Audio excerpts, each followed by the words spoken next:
नमस्कार, आप देख रहे हैं कबीर न्यूज। मैं हूं जितेंद्र कमल। इतिहास की सच्चाई की लड़ाई ट्विटर पर चल रही है। पांडे जी त्रिपाठी जी पर भारी दिख रहे हैं। किताबों की पढ़ाई का ज्ञान व्हाट्सएप यूनिवर्सिटी की क्लासेस पर भारी पड़ रहा है। सोशल मीडिया माध्यम से सही जानकारी देने वाले प्रोफेसर और इतिहासकार शायद गोदी मीडिया के एंकर के ज्ञान पर भारी पड़ रहे हैं। ज्ञान कहना शायद सही नहीं होगा, इसे फॉरवर्डेड स्क्रिप्ट कहना काफी हद तक न्याय करने वाला शब्द होगा। कुछ दिन पहले प्रोफेसर रविकांत ने जीडीपी पर भाजपा के गूगल प्रवक्ता के नाम से मशहूर प्रवक्ता सुधांशु त्रिवेदी की बोलती बंद कर दी थी। शायद उससे पहले इतना चुप सुधांशु को पहले कभी नहीं देखा गया था। गोदी मीडिया के चैनल पर ही मोदी जी के प्रवक्ता की दीर्घकालिक बेइज्जती हुई थी, जो अभी भी कहीं ना कहीं यूट्यूब पर मुझे रोज दिख जा रही है। और अब इतिहासकार अशोक पांडे ने चित्रा त्रिपाठी के शो में पहले राइट विंग के इतिहासकार को इडियट की पदवी दी और फिर ट्विटर पर वही वीडियो क्लिप शेयर करके मामला गरमा दिया। सावरकर और नेहरू के माफीनामे की बहस में अशोक पांडे ने एंकर कम भाजपा प्रवक्ता चित्रा त्रिपाठी को सच्चाई का आईना दिखा दिया। उनके व्हाट्सएप के ज्ञान को कचरे का ज्ञान साबित कर दिया। खैर, भाजपा और चित्रा जी की इजाजत के बिना अशोक जी के द्वारा ट्वीट जो किया गया वो किसी को पसंद नहीं आया, खासकर ट्रोलर और भाजपा के लोगों को।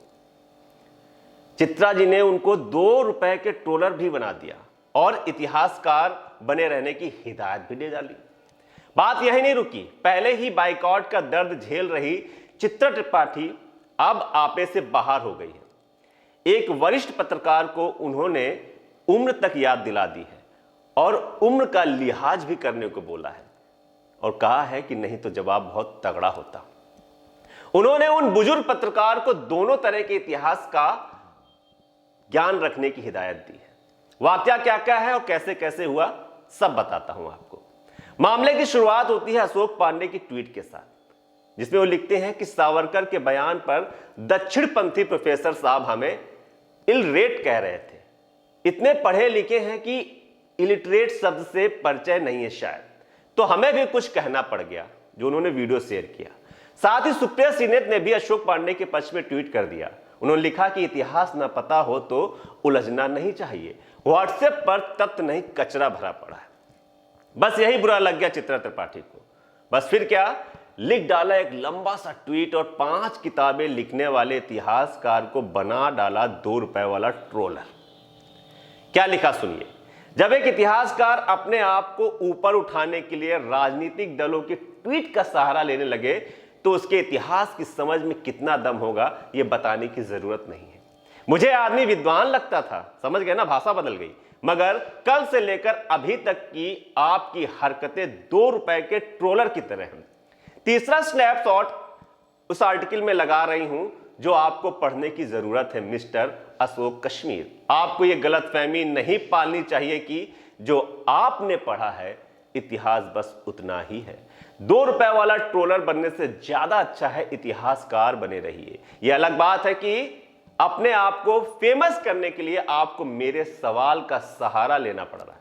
फिर आप कर सकते हैं। और मेरी राजनीति के मित्रों, आप जब किसी गैर राजनीतिक व्यक्ति पर व्यक्तिगत टिप्पणी करते हैं तो उसका जवाब सुनने के लिए भी तैयार रहिए। इसके जवाब में वरिष्ठ पत्रकार विनोद शर्मा ने चित्रा को कुछ सही नसीहत दी, लेकिन उसमें भी चित्रा बुरा मान गई। उन्होंने विनोद शर्मा को भी आड़े हाथों ले लिया।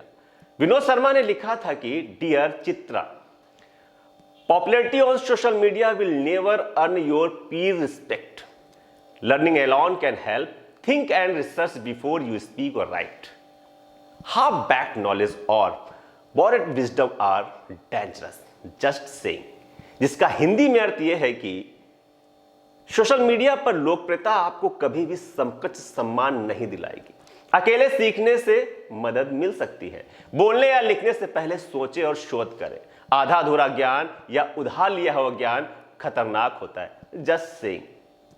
दोस्तों, मेरी इंग्लिश बहुत अच्छी नहीं है। जो भी अनुवाद किया है हो सकता है कुछ ऊपर नीचे हो गया हो, लेकिन यह बताया गूगल ने है तो आप इसको एक्सेप्ट कीजिए। चित्रा ने भी इसका जवाब दिया। उन्होंने लिखा कि बड़े बुजुर्गों को अपना सम्मान संभाल कर रखना चाहिए। पलट कर यदि मैं आपको बोल दूं कि आपको भी दोनों तरफ के इतिहास का ज्ञान होना चाहिए। आपको कैसा लगेगा? लेकिन मैं ऐसा नहीं बोलूंगी। आप बड़े हैं, सम्माननीय हैं। साथ ही उन्होंने एक नोट भी छोड़ा है, तथाकथित बुद्धिजीवियों के एक पत्रकार पर किए जा रहे वैचारिक हमले में आपको झुंड का हिस्सा नहीं बनना चाहिए। सिर्फ एक सवाल पूछने पर इतनी बेचैनी ठीक नहीं लगती है। सवाल पूछना मेरा काम है, जवाब देना उनका काम जो बतौर उस विषय के विशेषज्ञ के तौर पर बैठते हैं। अब इसके बाद एक नई बहस छिड़ गई है। क्या जो काम ये प्रोफेसर इतिहासकार कर रहे हैं वो काम अगर कांग्रेस के प्रवक्ताओं ने किया होता तो शायद 9 साल से चल रही व्हाट्सएप यूनिवर्सिटी का शिलान्यास ही नहीं हुआ था। गोदी मीडिया के एंकर और प्रवक्ताओं ने जो ज्ञान व्हाट्सएप यूनिवर्सिटी से लिया है वो नाकाफी हो रहा है।